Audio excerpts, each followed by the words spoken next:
Well, hello, my friend. It is so good to be back with you. Today, I want to talk about self-forgiveness. It has been one heck of a journey, and I want to share some steps for you that may guide you in forgiving yourself if there's something you regret or have remorse over, or maybe something you didn't do or you did do, because I had to really forgive myself. And I'd like to talk about some steps that I took to do that. So listen in.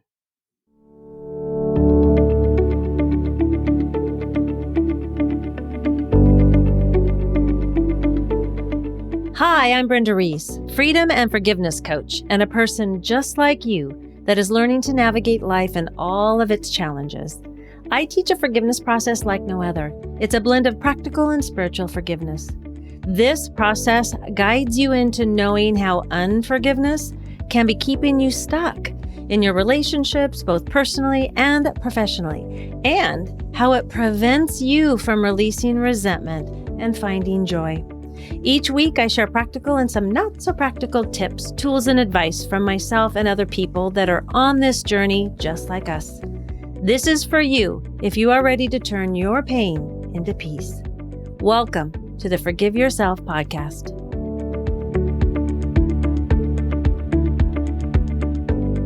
Hello, my friend. I am so grateful to be here with you today. And I wanted to share a bit about what's been going on and how I've had to do a really deep self-forgiveness process.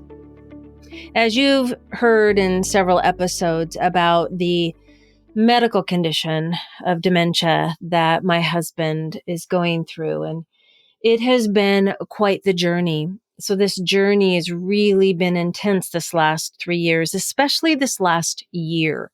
And in 2023, he really declined physically and mentally. And I finally was able to ask for help. And I got some caregivers to help out, and I was able to get a breath, right? As I've talked a little bit about before. Yet I was the caregiver 24/7. And that did take a toll because with the vascular dementia that he has, it goes up and down. So it's different than Alzheimer's, and it can be he's almost okay 1 minute and then not okay the next. And the difference is with his vascular dementia, he also has Parkinsonian syndrome. So that affects his walking. So it's a lot of day to day, moment to moment, taking care of myself and him. And it was crazy making, as those of you that are caregivers understand. And what I learned this last year is that those people that have not experienced something like this, it's hard for them to understand. So one of the things that I've learned is that we can share with others about what our experience is, yet to get compassion, we really do need to talk with those people that have had this experience too. Not that other people cannot express empathy or compassion, yet there is a deep, deep process that we go through when we are facing the dementia or maybe a deep emotional experience, someone in our family or ourselves when we have had or are going through a cancer experience or any other kind of dis-ease in our bodies, in our minds, and our spirits. And so what I've had to go through is a very deep self-forgiveness process. And I want to share with you some steps today about that, because this has culminated in me making a really hard decision. And it took a while to get there. And I had to work through the shame and the guilt. I had to work through people not understanding why I was making this decision and trying to help people understand that really didn't want to understand, or they wanted to feel and think their own way instead of trying to understand my side of things and where I came from. I'll go into more of the story. But right now, what I want to do is for those of us that are curious about self-forgiveness, let's dive into this, because forgiving yourself is a powerful act of self-compassion, and it can be very transformative for your emotional well-being. So let's talk about some steps right now that can guide you through. And then we'll talk a little bit more about the decision that I had to make and how I came about doing that. So the first thing that we want to do is create awareness. And some of us get irritated over this awareness word, but you know what? You can't change what you don't know is there. So we really do need to recognize and acknowledge what is going on. So we need to recognize and acknowledge and be willing to see the truth of the situation. So taking an honest look at the situation that you need to forgive yourself for. And it can be for someone else too, but I'm going to talk self-forgiveness here. We want to acknowledge the action that we feel guilty or regretful about, or maybe we're calling it a mistake. Maybe we made a mistake and we do need to acknowledge that. It's essential to face the truth and not to avoid what we've done or didn't do, right? Or this mistake that we feel that we've made. And definitely not suppress our feelings, because this is what can happen. When we're going through a really tough situation or something that triggers us, it can put us into survival. And we don't necessarily recognize it. That's where awareness is key. And that's where our feelings are information. So we can recognize that maybe I'm feeling angry or guilt, or I'm feeling shame, or I'm feeling left out, or I'm feeling numb. And that was mine. I was being triggered by this whole situation, and it put me into grief. It put me into survival.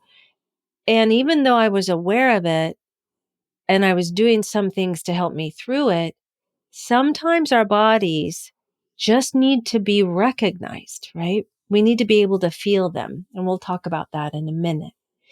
Now, another step that we want to really take a look at is understanding the impact. So we can reflect on how our actions have affected ourselves and affected others. So recognize the emotions involved and any consequences of our behavior. Because when we can accept the impact, it helps us to take responsibility for our actions. And if you've been with me for a while, you know that awareness and responsibility are huge steps in the forgiveness work, right? We can't change any outcomes. We can't take the steps that we want to take unless we're willing to take responsibility for the impact of what we've done to ourselves or others. And for me, understanding this impact was a challenge because of the fact that I got to own the fact that I was angry. I was angry around this situation with my husband because my dreams were stolen from me, is how I felt. My life had changed so drastically that we no longer had a relationship. And it was, we just celebrated 10 years together, married 13 years together. And that's not a long time. And so I really dove deep this year into understanding the grief and the anger and the sorrow that brought up in my heart and in my gut. And then I got to understand the impact and recognize and acknowledge that I would lose it sometimes. And I got angry. And I didn't ever get angry at him directly, but man, was I angry. And, we're energetic beings. We can feel that. And that's not something that I was proud of, yet it's something that is real. And I want all of us to understand that out there, that, we can't be all compassionate and empathetic all the time. We're human and we have our own triggers and our own feelings. And the more we can acknowledge them and recognize them and then make amends around it, if it's needed, then that is what part of this healing process is about. So the second one was understand the impact of how our actions may affect others or ourselves. Now, the third thing I want to talk about is allow yourself to feel. So I've alluded to that, and you know me, I've talked about this in many other episodes. Give yourself permission to feel the emotions that come up in a safe way. Because sometimes when we have deep emotions like deep anger or guilt or shame or sadness, we need the help of someone else. We need the help of a good friend, or we need the help of a therapist or a coach to be there with us, to hold us. And that's what I got to do this year. I got to visit with and bring back a therapist that had helped me so much years ago. Actually, she helped both Doug and myself because we went to her when we first met for communication counseling. So she understood the situation, and she had also understood it because she had gone through a situation with dementia, which was extremely helpful. So I gave myself permission to get help, which took a little while to get there. Even though I do all this work, it was a little challenging for me because I felt that I needed to do it myself, which is silly. And I allowed myself to gave myself permission to feel these emotions, the guilt, the anger. Really, it was a lot of anger because underneath that anger was deep, deep sadness. And I was afraid to feel that. And it wasn't me as an adult self that was afraid to feel it. It was me as a younger self. So when we go through these experiences, I want to remind you that we're not necessarily is it just right now. We are feeling all the other sadness in our life. We're feeling the other grieving in our life. So anywhere that has not been integrated will come up to be integrated.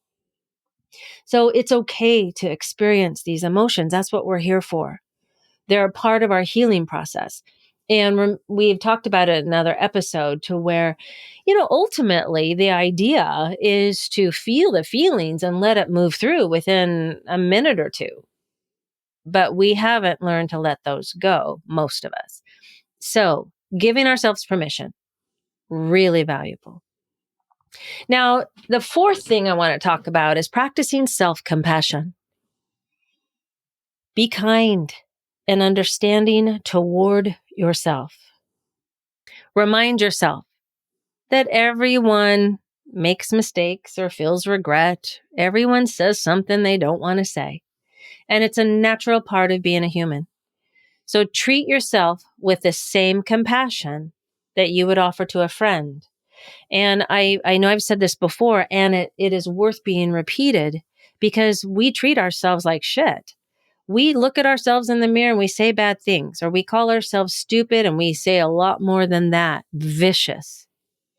And I know I caught myself a lot beating myself up over not being more compassionate. I beat myself up over not being more loving and caring. I beat myself up over being angry when really what I needed was compassion. And I could eventually get there, but I had to catch myself a lot because this hurt. This was a deep, deep hurt. It was a deep abandonment and it was a deep rejection.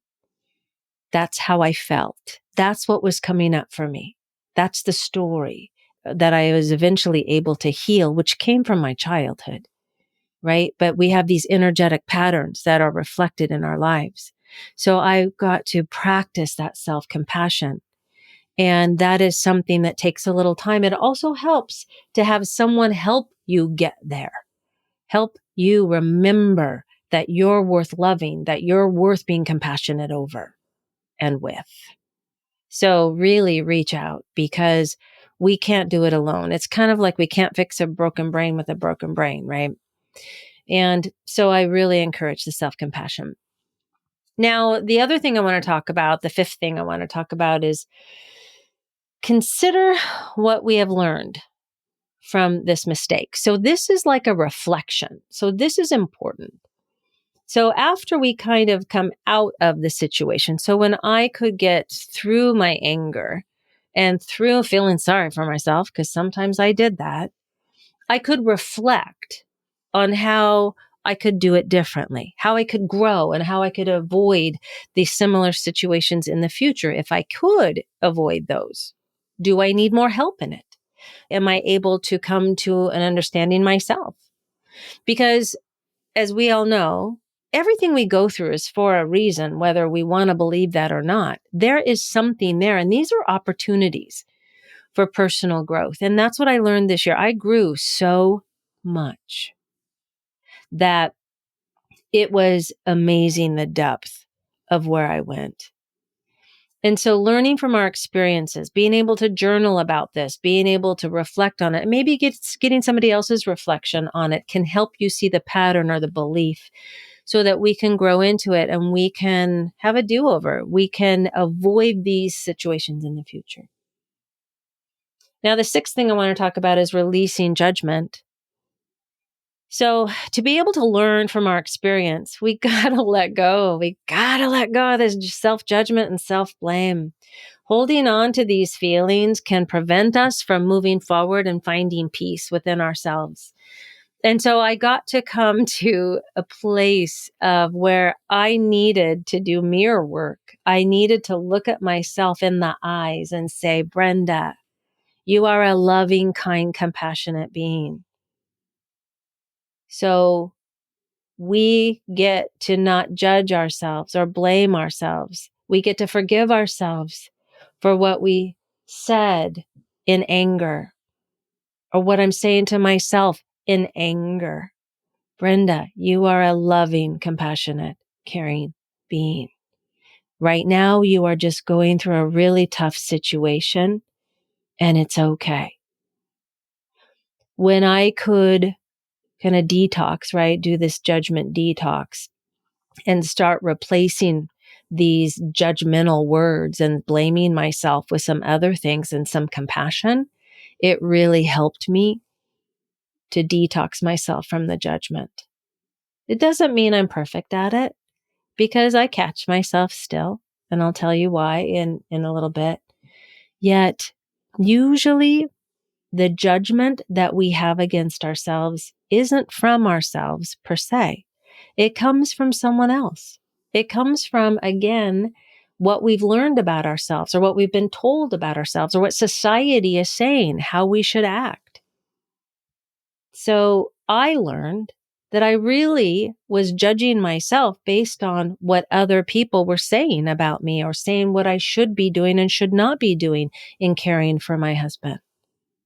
That's where my judgment was coming from.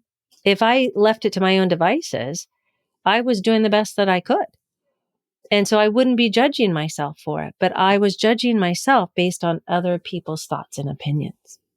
That's a really big lesson for me to learn, that I learned was, wow, it doesn't really matter what other people are thinking. I really got to learn to trust myself. Now, the seventh thing that I want to talk about is writing a forgiveness letter. Okay, so I'm all about forgiveness. And writing these letters are powerful. So in my forgiveness work that I help other people with, we have a 3-letter process in the radical forgiveness process. You can also do this not only just for others, but you can do this for yourself. So a lot of people have heard where you write a letter to yourself expressing, the regret or the remorse and where you are understanding the impact and your willingness to forgive yourself. This is good, but the process that I teach is where you break it up. So when you're writing a forgiveness letter, the first letter is all about beating yourself up. I know this is weird, right? But this is where I get to get it all out of my body. Because again, our body keeps a score. So we're holding on to all of this energy, this stuck energy you've heard me talk about before. And so to be able to release that from the body, I need to get it out. And our voice is powerful. So when you write a letter to yourself, write the letter, but beat yourself up. Let your judging self have at it. Because what you're going to do second, after a day or two, is you're going to then write a letter with some understanding. You're going to say, I understand, Brenda, why you reacted that way. I mean, look at the childhood. Look at how you were slapped and you were beat for speaking your truth.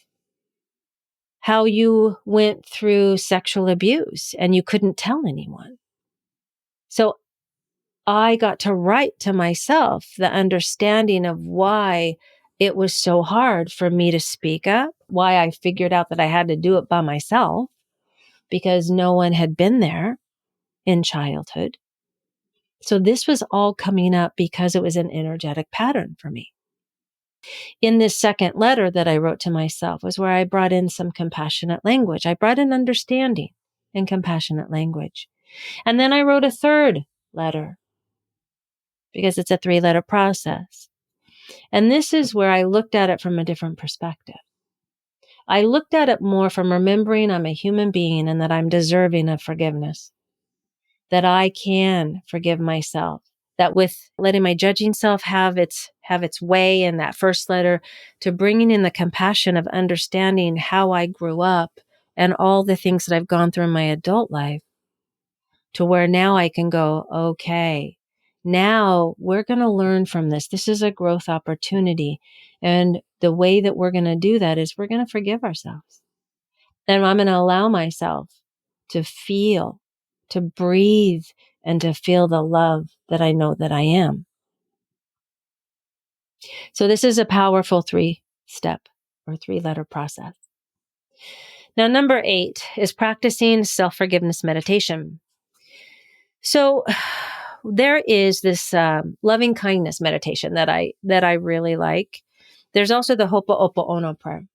So when we engage in a forgiveness meditation where you can focus on sending forgiveness and love to yourself, you can practice cultivating this forgiveness and acceptance. I want to take a moment and I want to give you a background of the loving kindness meditation because I have found this to be powerful.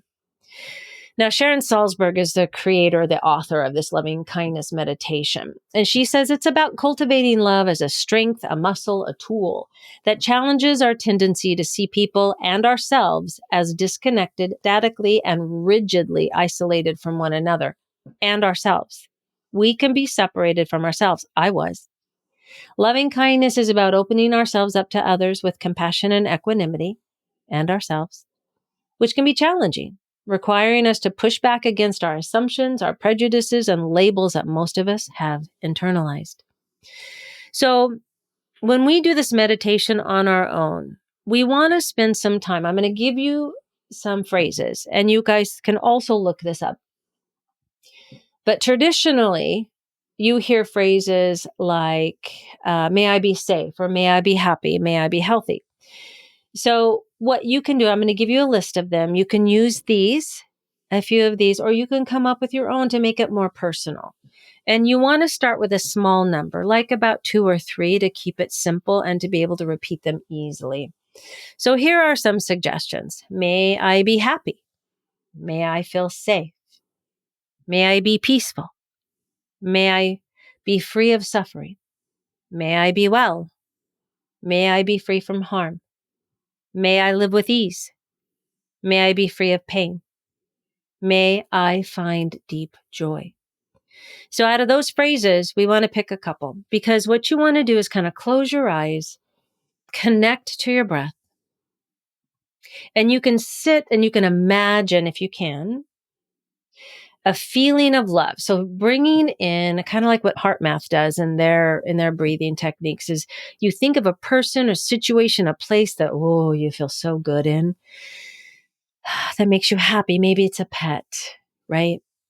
A warm light, a favorite tree, or a location. Like me being on the beach in Maui is a loving place for me.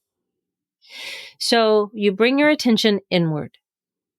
And in your mind's eye, if you want to visualize or you can just feel it, you want to just really saturate yourself with this love. Okay. And then you're going to repeat your phrases silently to yourself, but no, not even silently. I would speak these out loud. And you want to speak them out loud 2 to 5 times, depending upon how much time you have, right? So let's pick, may I be happy? May I be peaceful? And may I be well? And you want to keep repeating that. And you don't rush through it. Speak them slowly and deliberately. And you say it with feeling. Closing your eyes, maybe putting your hand on your heart. May I be happy? May I be peaceful? May I be well? And as other thoughts come in, because they will, just keep bringing your attention back to the words. And if you are finding it difficult to send this love to yourself, think of something that you've done, some sort of kindness that you've done, or somebody else has just really thanked you for it, and bring that in. Remember, the smaller you keep it, the better. Okay. You can also picture an inner child. Think of yourself at a very young age where you're not upset at yourself, and you can wish that child well. Okay. And then the way that the loving kindness meditation is created was for you, may I be peaceful. And then what you can do then is branch out.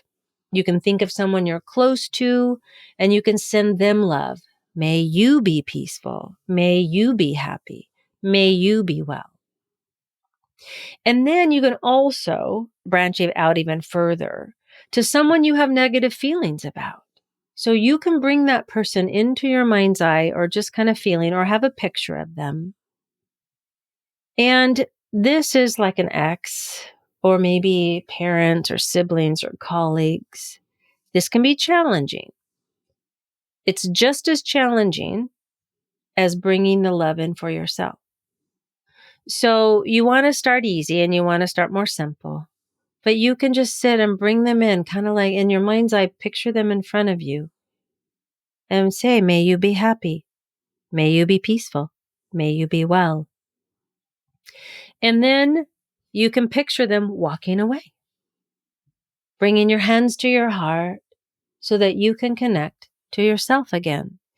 So that's a simple version, but it's powerful. The other thing that I do for myself is I say the Ho'oponopono prayer. I am so sorry. Please forgive me. Thank you. I love you. And I do it with meaning. I hold my hands on my heart, I close my eyes, and I do the same thing, picturing a warm light or picturing myself in a safe space. And I repeat those phrases. I am so sorry for, and you can even say what for. I'm so sorry for being so harsh to you, Brenda.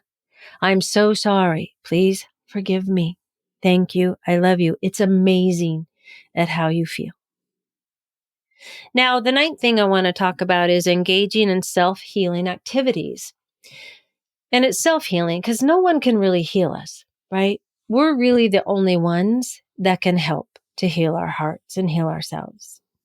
So we want to be able to participate in activities that help promote self-healing and emotional well-being for ourselves. So what is it that you are willing to do? Such as journaling. This is also a self-healing activity is therapy, coaching, being able to talk it out and work through, not just talk, because we want some action too. We're not going to just talk about our stories over and over again. When I work with clients, we are telling our story the same way for the last time because we don't need to be stuck in that story.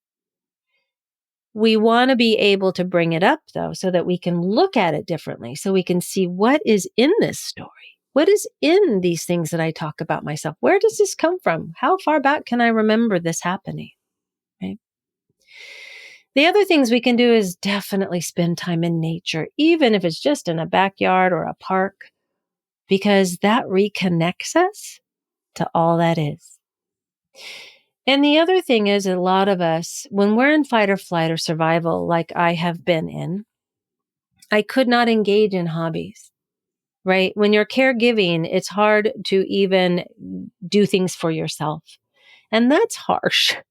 It is, because there isn't a place when we're in survival mode, at least when I have been in survival mode, there's no joy. If I try to be creative, there was nothing. I got nothing. And it was hard to have the time to do that. But two, having the energy to do that, I couldn't, I didn't have it. And then I was so exhausted that when I did have some free time, I wanted to sleep. And I stared out a window because there was so much to process. So think about in your self-forgiveness journey, what did you used to like to do? What is it that you might want to do? And then take a baby step towards it. Now, number 10 is give yourself time. Forgiving yourself is a process, and it may take time, depending upon the severity of the situation and your emotional response and your stories and your triggers and your patterns and your beliefs. So be patient and gentle with yourself as you navigate this journey of self-forgiveness and self-acceptance. Because we don't want to just passively allow time. You want to be proactive and active to the best of your ability because you want to also allow processing time. And number 11 is a big one, especially for us that have a few perfectionistic tendencies. We want to be able to accept imperfection, embrace this fact that no one's perfect and mistakes are an inherent part of life, right? Accept that forgiving yourself is an ongoing process and it's okay to have these, what we're going to call setbacks along the way. But I don't really believe we have setbacks per se. I believe that we can come to plateaus in our process, but I don't think we're taking 3 steps back and 1 step forward.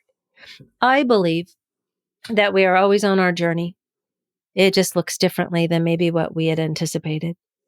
And that we are always moving forward, but we may come to a little processing point and into what I call the integration step of everything that we've learned. Remember that forgiving yourself is an act of self-love and growth. It allows you to move forward with a lighter heart, greater self-acceptance, and a deeper understanding of yourself. Now, in mine, what I got to do was learn a deeper understanding of who I am. For self-forgiveness, we get to know ourselves better. And what I found was that, I've done a lot of work. I've been a forgiveness coach for a decade. And, we come to these places where we think, yeah, I've done this. I've handled that. Sure, I've already gone through that. And then it feels like we get sideswiped. But we're never totally sideswiped. It just kind of feels like that. This year, I've learned some deep lessons on loving myself in a way that I've never done before. I have learned to accept my feelings as information. I have been able to care less what other people think of me and be able to go against the norm in some of the decisions that I needed to make to take care of myself. Because in all my research on dementia, I was reading these books and checking into these support groups and doing these things. And a lot of them talk about the care of the person with dementia. And even some of the caregiver books talked about, be kind, be gentle to them, not about us, not about the caregiver themselves. And I found that to be frustrating and also causing some shame because I was upset. My life was turned upside down. I was grieving a deep loss of my best friend, of how we were going to travel, how we were even little conversations about how was your day started to be very robotic and very limited. There was no cuddling on the couch the same way because he was becoming a different person. and not able to connect to his emotions, because that's what dementia in this case was doing. It caused a disconnect. So there wasn't the understanding or the conversation or the things that I had before in our relationship were gone. And this was hard. So yes, I was upset. And so yes, I would get upset sometimes. And I had to allow myself to accept that I'm not doing this perfectly. I studied, I did all the research, yet I'm still human. And so I want you to give yourself grace too, for whatever situation you're going through, whether it's a medical diagnosis, a divorce, a separation, a breakup, whether it's trying to handle a relationship issue with family or work, or maybe you feel that you have really done something wrong, or you're not reacting to life the way that you want it to. Bring in some compassion for yourself. Learn about yourself, because that's love. But we weren't taught how to love ourselves, because society tells us that we need to love our other people first. But we cannot do that. We can to a certain point, but we have to accept and love ourselves first. And it's not selfish in a bad way. It's selfish in a good way, because we cannot pour from an empty cup. We want to pour from the overflow. And so I learned more about myself this year. And what I was able to do was come to this place over the last few months of working with the doctors as we had another decline happen. And that was the crazy part, was there would be a decline and then a plateau and a decline and a plateau. And finally, the doctors are saying, Brenda, it's a risk to stay at home. So we really need to talk about placement in memory care. And I got to work through the guilt. I got to work through what people were telling me, which was, he needs to stay at home. He needs to be at home as long as possible, not understanding the toll that it was also taking on me. And it was really diminishing my ability to show up as a loving wife, because I couldn't be a caregiver and a wife. I had to choose one role or the other. And I've had to choose caregiver role. And I was grieving the wife role. Some people weren't understanding that. But what I did was I surrounded myself with the support of women who did get it, and a couple men that really helped me understand the importance of this. And so it's good to be able to filter out what society says, what other people say, who have not gone through the same situation, who have not been in the arena, right? As Brene Brown talks about. I learned to listen to me and go with my gut and go with what the doctors were sharing and doing the right thing for myself and my husband. And that was finally making this decision to move him into memory care. And it's the making of the decision that is the hard part. Once the decision was made, it brought some relief. And then it also brought, which I'm going through now, these different stages of grief and these different stages of healing. Unwinding, I'm calling it, because I've been in hypervigilant mode and fight or flight for so long. So I get to honor my process. And I get to remember that forgiving myself is an act of self-love and growth. Right? Just like I said, it allows me to move forward with a lighter heart, greater self-acceptance, and a deeper understanding of me. Self-forgiveness comes from knowing ourselves.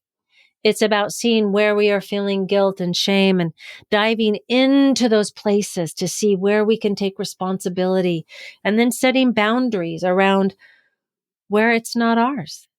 Right? I set a boundary around not listening to what other people were sharing, even though they thought that they were doing a good thing. A lot of people were telling me, you need to feed him this. He needs to have that. He needs to be on this diet and that diet and all these things. And they weren't asking me what I had done already.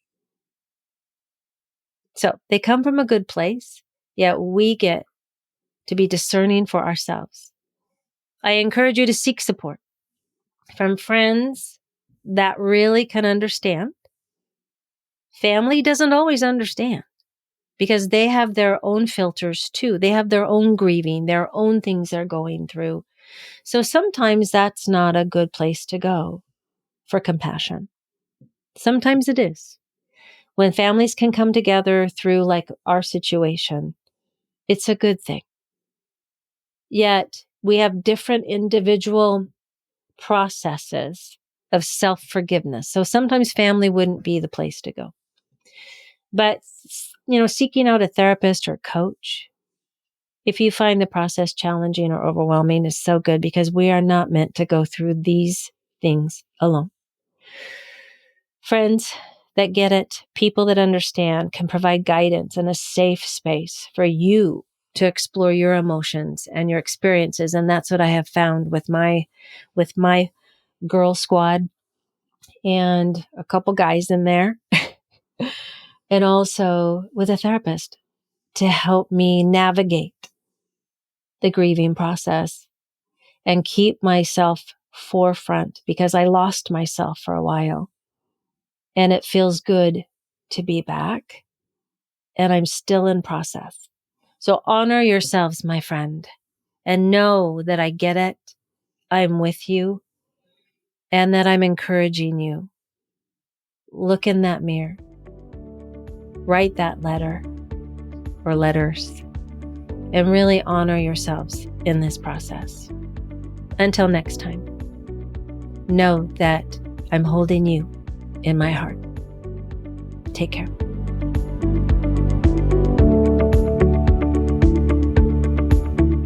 Thank you so much for listening today. I hope you enjoyed this episode.